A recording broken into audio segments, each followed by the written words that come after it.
अस्सलाम वालेकुम। मैं हूँ आपकी अपनी होस्ट जुनैरा सज्जाद। इल्मी सिटी में आप सबको एक बार फिर खुशामदीद कहती हूँ और उम्मीद करती हूँ आप सब खैरियत से होंगे। जैसा कि आप जानते हैं, इल्मी सिटी लाता है रोजमर्रा की बुनियाद पर आपके लिए कुछ इंटरैक्टिव प्रोग्राम्स, जिसमें आप कुछ जान सकें, कुछ सीख सकें और मोटिवेट हो सकें। इसी के एक सीरीज के साथ जिसका नाम है आर्टिस्ट टॉक, मैं आपकी खिदमत में हाजिर हुई हूँ। मैं बताती चलूँ कि हमने आर्टिस्ट टॉक सीरीज का आगाज किया है, जिसमें हम हर फ्राइडे और सैटरडे को आपके सामने पाकिस्तान के मायानाज आर्टिस्ट से बात करेंगे, ताकि जान सकें कि ये जो आर्टिस्ट लोग हैं, ये अल्लाह की बनाई हुई इस खूबसूरत दुनिया में कैसे अपने स्किल्स के जरिए रंग बिखेर रहे हैं। तो मैं बताती चलूं, जैसा कि आपको नजर आ रहा है स्क्रीन पर कि आज का टॉपिक हमारा क्या है। आज का टॉपिक हमारा है life journey of Mohammad Javed. Mohammad Javed साहब एक रिनाउंड आर्टिस्ट है पाकिस्तान के। आर्ट क्रिटिक हैं, आर्ट प्रमोटर है, राइटर है, क्यूरेटर है। माशाल्लाह से मोहम्मद जावेद साहब मैन ऑफ द आर्ट्स हैं। अस्सलाम वालेकुम सर, कैसे हैं आप?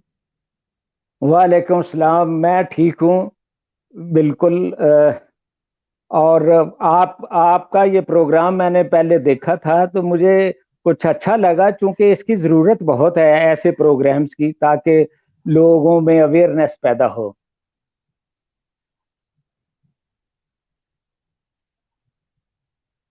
आप आपने टॉपिक जो रखा है वो बहुत बड़ा बिल्कुल है। बिल्कुल सर। चूंकि आप एक आर्ट जर्नी प्रमोटर ऑफ भी लाइफ। हैं, तो सर आप को मैं खराज तहसीन पेश करती हूँ कि आपने मेरे लिए वक्त निकाला। और जी जी। तो ये इतना बड़ा है कि ये इतनी जी बिल्कुल ड्यूरेशन सर। में इसको सम अप करना तो बहुत मैं मुश्किल है। थोड़ा सा बता। जी। अब आप देखिए कि मैंने पेंट भी बहुत किया। बिल्कुल बिल्कुल सर। मैंने बिल्कुल। मैंने आर्ट को प्रमोट किया, यंगस्टर को, यंग आर्टिस्ट को बड़ा इंट्रोड्यूस करवाया। मैंने लिखा जी भी। मैंने लिटरेचर को भी प्रमोट किया। तकरीबन 100 बुक्स तकरीबन मेरी सुपरविजन में पब्लिश हुई हैं, जिसमें कलर्ड भी हैं और ब्लैक एंड वाइट भी हैं। और एक अरसे से 55 इयर्स हो गए हैं मुझे इस फील्ड में काम करते हुए। अब देखिए, यानी ये जो है एक बड़ा लंबा सफर है, तो इसको इसमें सम अप करना बहुत मुश्किल है। और मैं हमेशा अपना काम खामोशी से करता रहता हूँ, शोर नहीं मचाता जैसे आम लोग मचाते हैं। ना ज्यादा बताता हूँ लोगों को। जैसे अब कोरोना था, कोरोना लॉकडाउन में मैंने 30 पेंटिंग्स की हैं। और 30 पेंटिंग्स का जो टॉपिक था, मैंने सोचा कि अल्लाह ताला को याद करें, तो मैंने उस्माए हुस्ना को पेंट किया, मगर अल्लस्ट्रेट किया। यानी अगर अल रजाक है तो उसमें कुछ वो दिखाया, बकायदा उसको एक नया रंग दिया, जो खाली लिखा नहीं। तो बकायदा वो पेंटिंग इस तरीके से मैंने बनाई। अब आप अगर मेरे पहले के पीरियड में जाएं, जैसे 60s का पीरियड है, और उस वक्त देखिए बड़ी हार्ड लाइफ होती थी। फैसिलिटीज कम होती थी, ये इंफ्रास्ट्रक्चर्स भी कम, और हर चीज। और ये जो सुई गैस वगैरह देख रहे हैं ये कम। यहाँ तक कि वहाँ तांगे बड़े खूबसूरत अलबत्ता होते थे, तांगे, रंगदार तांगे। और बड़े, और की घोड़ों की छाप। और आर्टिस्ट फिर जो लोग थे वो बड़े सेंसिटिव होते हैं, छोटी छोटी बातों को वो बहुत सीरियसली लेते हैं और खुश भी होते हैं। मुश्किल जरूर था, मगर अभी भी वो जमाना याद आता है। बहुत अच्छा जमाना था। बहुत एक दूसरे से बड़ी हमदर्दी थी, छोटे को बड़े से, बड़े को छोटे से, और तुलबा में आपस में बड़ी थी। और बड़ा इंटरेक्शन होता था। और बड़ा सीरियसली, पढ़ाई भी बड़ी सीरियसली होती थी। गपशप का टाइम बड़ा कम होता था। तो इस बिल्कुल तरीके से बिल्कुल। जी हाँ, इस तरीके से आप देखिए कि मैं थोड़ी सी अब बात करूंगा मैं आर्ट के हवाले से ना। आर्ट के लफ्ज जो हैं, ये एक बड़ी वाइड वाइड इसके मीनिंग्स है। ये आर्ट आर्ट में तो जिंदगी पूरी आ जाती है। जिंदगी की जितने भी शोबा जाते हैं वो आर्ट में आ जाते हैं। उसके बाद अब फाइन आर्ट है। अब फाइन आर्ट में आप ये देखिए कि फाइन आर्ट के भी कई शोबे हैं, जैसे पेंटिंग है, स्कल्पचर है, और आर्किटेक्चर है, म्यूजिक है, राइटिंग है, शायरी है, और परफॉर्मिंग आर्ट है, ये फिल्म मेकिंग, ये सारा कुछ जो है ये इस फाइन आर्ट में आ जाता है। तो हमें जो MFA की डिग्री मिलती है वो है मास्टर ऑफ फाइन आर्ट। मुझे ये नहीं समझ आती कि मास्टर ऑफ फाइन आर्ट्स को क्या ये सारे सब्जेक्ट पढ़ाए जाते हैं या कोई स्पेशलाइज किया जाता है। तो ये यानी एक तो ये एक बड़ी अजीब सी सिचुएशन है। और दूसरी जो है ना, दूसरा जो शोबा है वो है अप्लाइड आर्ट्स। अप्लाइड आर्ट्स में जैसे फैशन डिजाइनिंग है, इंटीरियर डिजाइनिंग है, ग्राफिक डिजाइनिंग है, कारपेट मेकिंग है, फर्नीचर मेकिंग है, ये सेरामिक्स हैं, ये इस तरीके से, यानी ये ऐसे शोबाजात हैं, कैलीग्राफी है, ये ऐसे शोबाजात हैं कि जिनसे फौरन पैसे कमाया जा सकता है। वेयर एज जो फाइन आर्ट है उसमें जमाली तखलीक और जमालियात का तल्लक होता है, उसमें जल्दी पैसा नहीं मिलता, मगर बंदे का माइंड बहुत डेवलप होता है, वो भी काम अप्लाइड आर्ट भी वो कर सकता है, अगर उसको जरूरत पड़े तो वो काम कर सकता है। मगर वो एक, ये दोनों डिफरेंट चीजें हैं। मगर आजकल आप देख रही होंगी कि मिक्स अप हर चीज हो रही है, कैलीग्राफी, फाइन, वो दूसरे पेंटिंग और क्राफ्ट्स और हर चीज आ रही है। मगर जबकि अभी स्पेशलाइजेशन का जमाना है और इसको स्पेशलाइज रखना चाहिए। अच्छा, मैं अपने बारे में, आपने मुझे ज्यादा तो वही टॉपिक है कि मैंने कैसे किया। देखिए, मेरे दौर में पढ़ाई बहुत मुश्किल थी और लिटरेसी रेट जो था ना, वो बिल्कुल जैसे कोई एक, विलेजेस में तो ऑलमोस्ट जीरो था। बाकी जो उस दौर में था, मेरा ख्याल 20% था लिटरेसी रेट। और उस दौर में ये फाइन आर्ट को कोई समझता नहीं था कि ये क्या चीज है, बल्कि वो बुरा समझते थे कि ये तस्वीरें बनाते हैं और तस्वीरें बनाते हैं और मजहब के खिलाफ है। जब पाकिस्तान बना तो उस वक्त हमारे जो ये आर्ट इंस्टीट्यूशन थे, दो ही थे, नेशनल कॉलेज ऑफ आर्ट था, बल्कि म्यूज स्कूल ऑफ आर्ट था उस वक्त, और 58 में वो नेशनल कॉलेज ऑफ आर्ट बना जब मैं उसमें गया। तो उधर यूनिवर्सिटी में एक छोटा सा फाइन आर्ट डिपार्टमेंट होता था। वो आयना मुल्का, उन्होंने बड़ी हिम्मत से उसको, बड़ा बड़ी मेहनत से उसको उन्होंने वहां कायम रखा और चलाया। आज वो देखिए college of art and design बन गया है।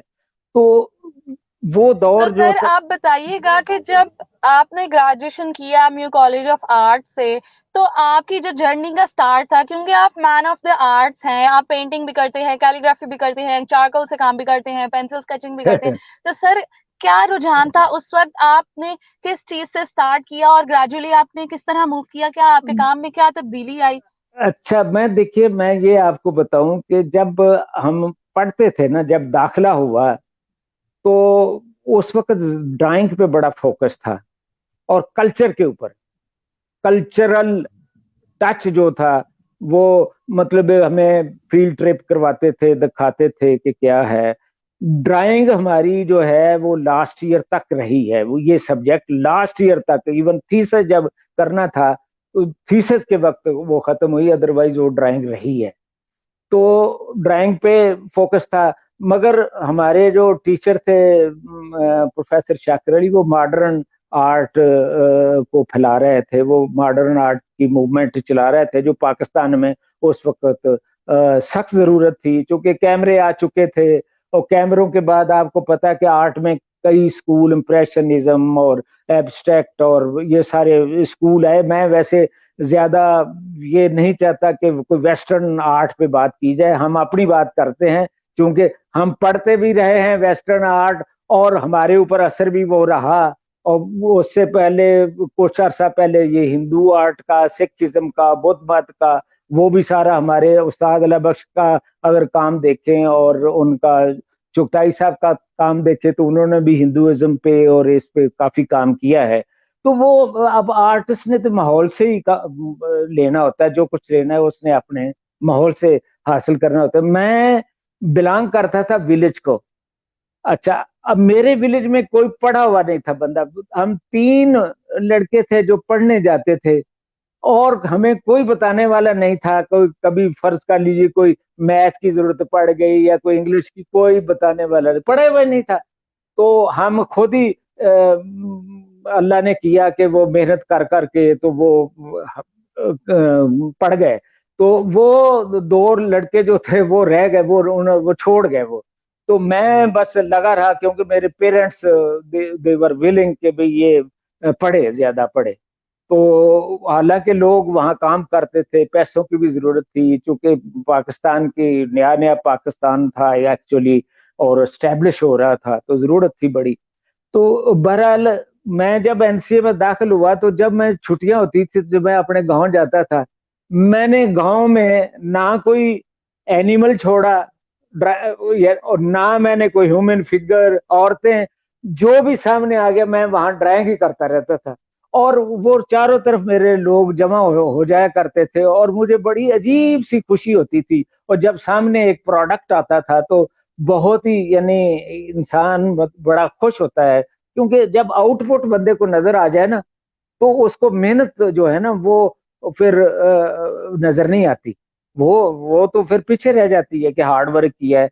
आपको पता है कि आर्टिस्ट का बहुत, यानी लेबोरियस वर्क है। आर्टिस्ट सुबह से शुरू करता है, रात को, बाज का रात को भी उठ जाता है, और उसको, मगर उसको एहसास नहीं होता। उसकी वजह यह है कि वो देखता है कि वो क्या कर रहा है, और उसको सामने नजर आ रहा होता है। जैसे आर्किटेक्चर है, बिल्डिंग जब बनती है तो वो खुश खुश होता है, ऐसी ही हमारी पेंटिंग जब बनती है तो खुश। तो मैंने कहने तो का ये मतलब है तो कि सर मैंने ट्रीज। हर शख्स आर्टिस्ट नहीं बन सकता आपके मुताबिक। आर्टिस्ट वही बन सकता है जो लगाव से काम करेगा। आपका कहने का मेरा ख्याल है मतलब यही है सर। एम आई मेरा राइट? मेरा तो ख्याल है कि कोई ऐसा, ये बिल्कुल सही कह रही हैं आप, कि आर्टिस्ट को बड़ी मेहनत करनी पड़ती है, और उसको पढ़ना भी बड़ा करता है। पढ़ना भी, उसको लिटरेचर पढ़ना है, उसको शायरी पढ़नी है, उसको साइकोलॉजी पढ़नी चाहिए। वो, क्योंकि उसने एक्शंस जो है, हर चीज के एक्शंस उसके, उसको याद करने हैं कि भी वो कैसे था, कैसे होता है, उसके एक्सप्रेशन क्या थे। या देखिए ना, दरख्तों के एरियाज के माहौल के एक्सप्रेशंस है, जी मौसम जी है, वहां लोग फिरते हैं, और तो जी। वो एक स्टडी करना होता है भी, कपड़े कैसे पहने हैं, स्टाइल क्या है, जूते क्या हैं, हर एक चीज। और आर्टिस्ट को बिल्कुल तो बंदा सामने से गुजर जाए, उसको हर चीज याद रहती है, और बिल्कुल वो सर। नाम याद रहे आप ना रहे। सर जी आपके काम बोले। में जो अगर हम सिर्फ और सिर्फ ट्रीज का ही जिक्र कर लें तो हमें ट्रीज की बहुत वेरिएशन नजर आती हैं, रियलिस्टिक टू मॉडर्नाइज और स्टाइलाइज्ड। तो सर थोड़ा सा बताइएगा कि आप क्या माइंड में रखते हुए ट्रीज पेंट करते हैं, आपकी क्या एफिलिएशंस होती हैं उसके साथ। ये दे ये देखिए, मैं ये बताऊं कि ये, जब मैंने ग्रेजुएशन कर लिया, तो मेरे ऊपर शाकिर अली का बहुत इन्फ्लुएंस था। होता है हर हर इंसान के ऊपर, शाकिर अली के ऊपर बहुत इन्फ्लुएंस, अपने उस्ताद का इन्फ्लुएंस होता है। तो मगर हमें यह भी कहा गया था कि आपने अपना रास्ता तलाश करना है। जो आर्टिस्ट अपना रास्ता, अपना स्टाइल नहीं बनाता, वो फिर याद नहीं रहता, भूल जाते हैं लोग, फिर बाद में भूल जाते हैं, कहीं ऐसा हुआ। और जिसका अपना स्टाइल है, उसने कोई नई चीज बनाई है, तो वो कभी ना कभी सामने आ जाती है कि भाई उसने ये काम किया था। तो मैंने बड़ी रियाजत की शुरू में, 8-10 साल अपना बड़ी रियाजत की। शुरू में मैं बिल्कुल एब्स्ट्रैक्ट करता था, शाकिर साहब की तरह। उसके बाद मुझे एहसास हुआ कि यार ये थोड़ा सा, क्योंकि लोग समझते नहीं थे, थोड़ा सा मुझे एब्स्ट्रैक्ट को, रियलिज्म को, इम्प्रेशनिज्म को मिक्स करना पड़ेगा, कोई नई अपनी कोई चीज इजाद करे। फिर दुनिया के जो आर्टिस्ट काम कर रहे थे उनका काम देखना पड़ता है, पाकिस्तान में जो काम कर रहे थे या इंडिया में जो काम कर रहे हैं उनका काम देख के फिर अपने मुताबिक आपने स्टाइल इजाद करने। इसके लिए मैंने बड़ा काम किया, और अल्लाह ने किया कि मेरा अपना एक स्टाइल बन गया। मैं तो खैर इतना क्या अपनी तारीफ नहीं कर सकता, लोग कहते हैं कि आपकी सिग्नेचर पेंटिंग है, आपको सिग्नेचर करने की जरूरत नहीं है। बिल्कुल तो बिल्कुल सर, आपने अपना एक लोहा है ब्रश के जरिए कैनवस पे चलाया है जब, तो लोहा मनवाया, बिल्कुल आपका एक डिस्टिंग्विश स्टाइल है। और मैं अपनी ऑडियंस को बताती चलूं कि सर को जो है अवार्ड मिल चुका है यूएसए से, first annual distinguish annual award from MIT USA इन 1989। और सर के ऊपर जो है शौकत महमूद साहब ने एक किताब भी लिखी है, मैन ऑफ द आर्ट्स, जिसमें उन्होंने इनके जो जितने सारे आर्टिकल्स पब्लिश हुए न्यूज में, मैगजीन्स में, और उसको सबको कंपाइल किया, और इसके साथ साथ इनके सारे काम को कंपाइल किया, इनकी डिकेड्स में जो जो ये काम करते रहे और जिस जिस तरह से करते रहे उन सबको कंपाइल किया। इसके अलावा इन पे एक अपकमिंग बुक भी आ रही है जो कि एक MPhil स्टूडेंट के रिसर्च पे बेस्ड है, उन्होंने इनके काम पर रिसर्च की। सो वो पंजाब यूनिवर्सिटी के एक स्टूडेंट हैं, तो सर की एक अपकमिंग बुक वो भी आ रही है। तो सर अगर मैं बात करूं कैलीग्राफी से, क्योंकि बीइंग अ मुस्लिम हम जब आर्टिस्ट होके कैलीग्राफी करते हैं तो हमारी एफिलिएशंस बहुत ज्यादा अटैच होती हैं। तो सर आप क्या चीज को मतलब किस रूहानियत से उसको पेंट करते हैं, आपकी क्या फीलिंग्स होती हैं, वो बताइएगा उस बारे में। देखिए, मैं पहले तो आपने दरख्त की बात की थी, वो मुझे जरा मुकम्मल कर लेने दें। जी जी। वो दरख्त को मैं जो लेता हूँ वो एक प्रोटेक्शन लेता हूँ कि ये इंसान के लिए, चूंकि ऑक्सीजन भी वो देता है और साया भी वो देता है, ये बहुत बड़ी एक इंसान की जिंदगी के लिए एक बहुत ही अहम चीज है। तो इसलिए मैंने इसको अम्ब्रेले की शेप दी है। अम्ब्रेला जी यानी आपको प्रोटेक्शन। और जो जिसने वो अभी आपने जिक्र किया, जिस स्कॉलर ने मेरे ऊपर रिसर्च की, उसने मेरे दरख्त को जापानीज फैन से रिलेट किया है, जापानीज फैन से। अच्छा, उसकी शेप को, मगर उसका भी उनका भी ख्याल सही है, इसलिए कि फैन भी हवा देता है, वो भी इंसान के लिए जरूरी है। तो ये दरख्त का जो है ना, देखिए, जूं की तू चीज बना देना, ये तो देखिए, ये पहला स्टेप है। मैं समझता हूँ कि ये आदमी देख के चीजें बनाता है, यही तो करते हैं, यही स्टडी है हमारी। खालिद इकबाल साहब बिल्कुल। हमेशा आखिर तक कहते थे कि जी ये मेरी स्टडी पेंटिंग है, और उन्होंने एक, उनकी पेंटिंग्स में एक समंदर है, मतलब एक जो एनवायरमेंट का वो वो उन्होंने पैदा किया, मगर इसके बावजूद वो कहते थे कि मेरी पेंटिंग स्टडी पेंटिंग है। तो वो इसलिए शायद कहते होंगे कि जरा रियलिस्टिक के नजदीक थी। तो बहरहाल ये है कि वो दरख्त का जो मामला था वो इस तरीके से वो मेरा हुआ, और इसको एक अमेरिकन हमारे दोस्त थे, उन्होंने अच्छा, पहले तो इसको पसंद,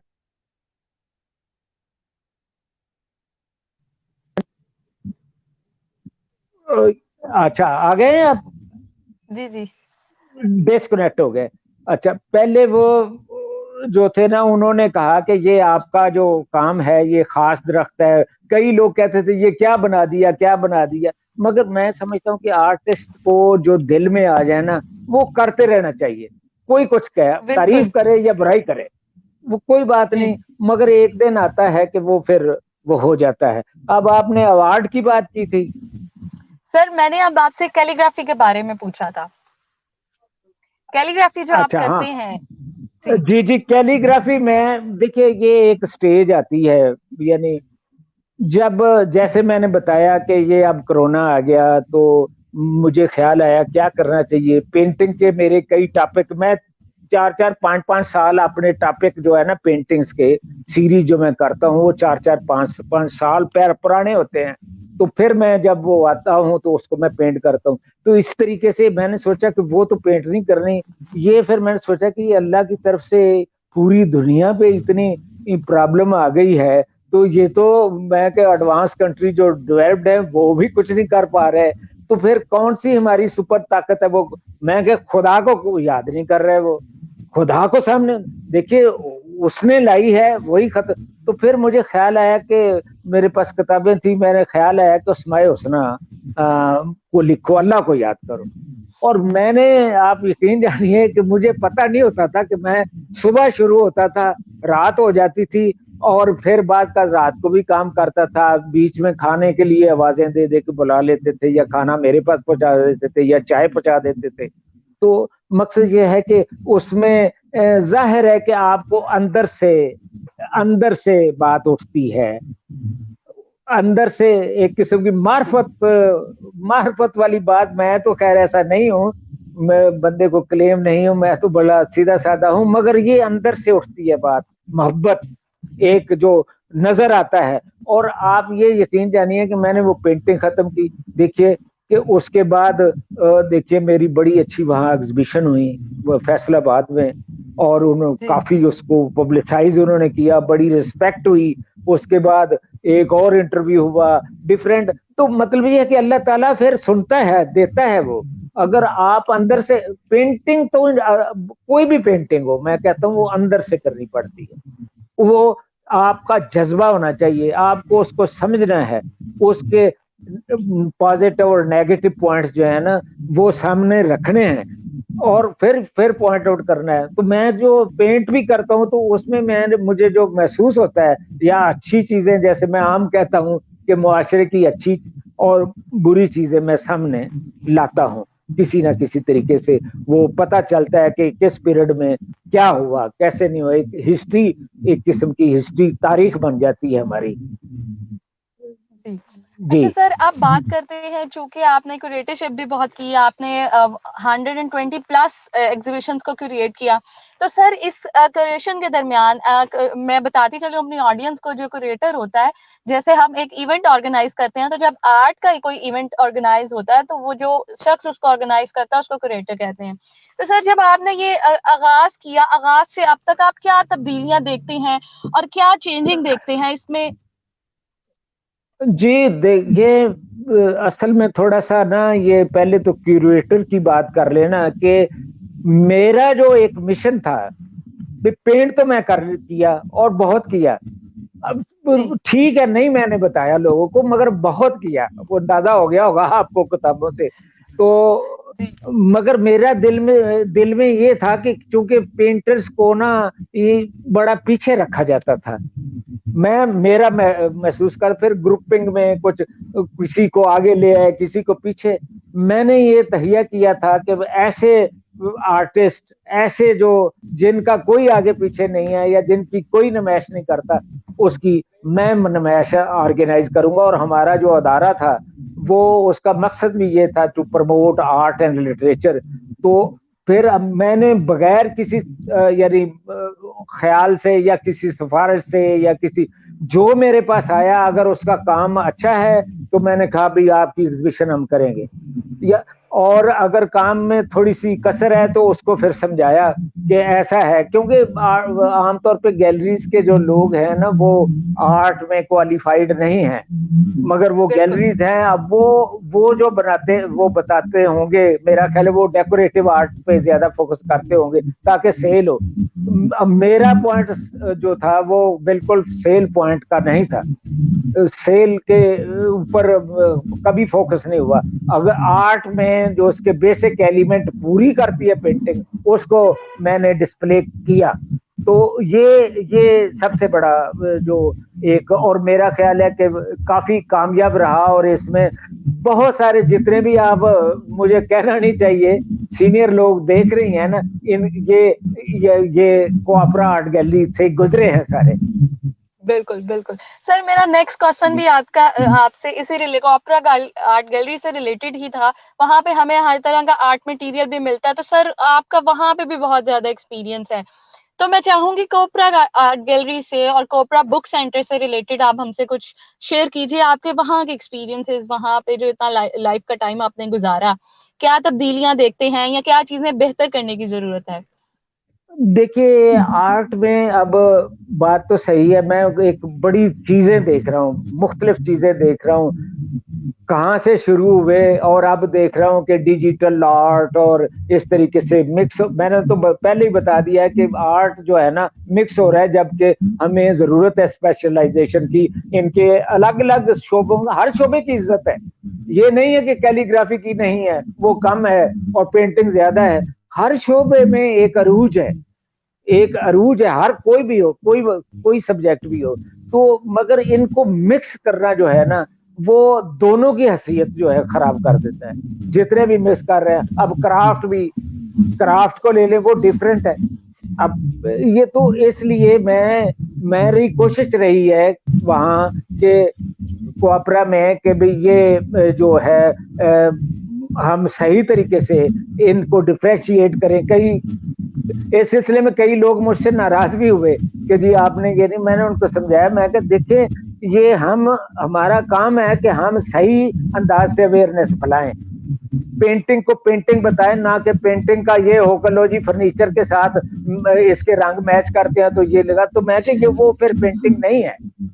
तो पेंटिंग तो फिर दूसरी बात यह है कि पेंटिंग पे बोलना मुझे बड़ी अजीब सी बात नजर आती है कि आप अपना एक ख्याल तो बता सकते हैं, मगर पेंटिंग करके उसको एक्सप्लेन करना, तो वो तो पेंटिंग ना हुई जिसको आप एक्सप्लेन किए, वो पेंटिंग विजुअल है।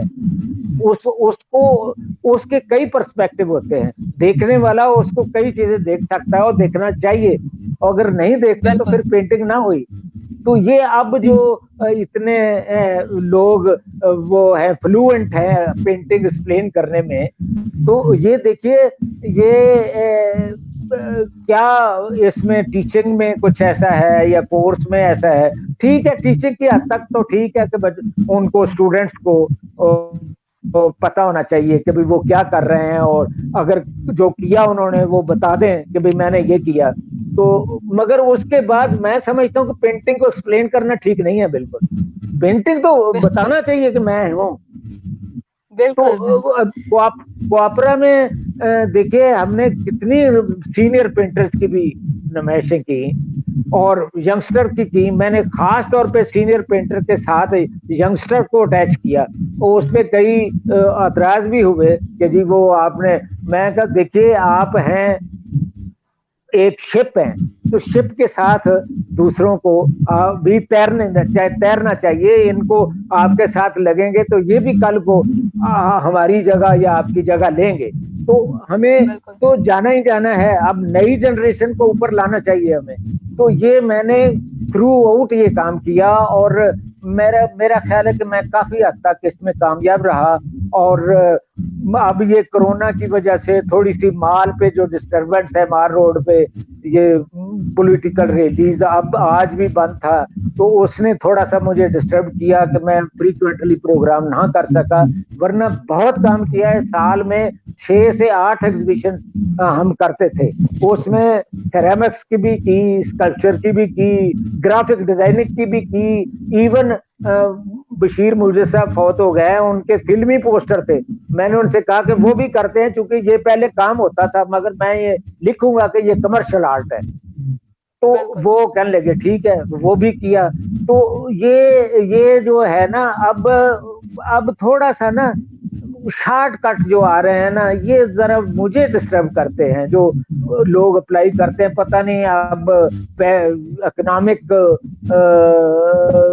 की जरूरियात हैं, और या टाइम की कमी है, या मेहनत से जी घबराता है, मगर पेंटिंग को तो मैं समझता हूँ आर्ट को तो आर्ट पीस होना चाहिए, वो बिके या ना बिके, आर्ट का आर्टिस्ट का इससे कोई ताल्लुक नहीं है कि जी वो मेरा पेंटिंग बिक जाए, क्यों नहीं बिकी, भाई उसने क्रिएट किया है, वो अगर सेटिस्फाई है, मैं समझता हूँ आर्टिस्ट तो सारे कोई फर्क नहीं पड़ता उसको। बिल्कुल। तो आप क्वापरा में फिर दूसरा जो काम हमने किया वहां के इतनी बुक्स शाया की, आर्ट के ऊपर बुक्स शाया की, पंजाब यूनिवर्सिटी की वो एक वजीर खां मास्क पे मोटिव्स के ऊपर डॉक्टर शौकत महमूद साहब की किताब जो है मिनिएचर पे, उन्होंने 2 उर्दू में बड़ी अच्छी किताबें लिखी हैं, और चूंकि उर्दू में मटेरियल नहीं है तो इसलिए वो लिख रहे थे, तो इसलिए वो उस पे उर्दू में लिख रहे थे, और उनकी किताबें हमने शाया की। और डॉक्टर साहब बहुत बड़े दिल के आदमी हैं, बहुत पहाड़ है, एक पहाड़ जैसा दिल है उनका।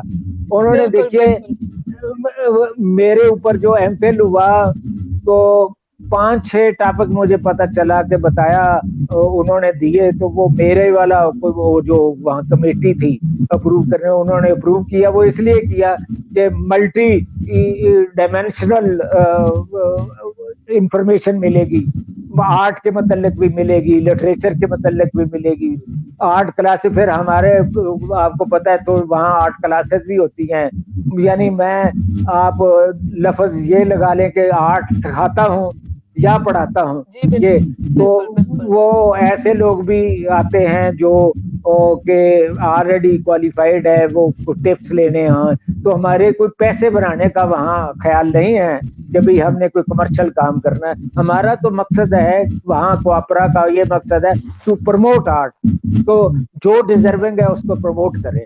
तो दोनों लिटरेचर मैंने बताया कि 100 के करीब हमने किताबें पब्लिश की है।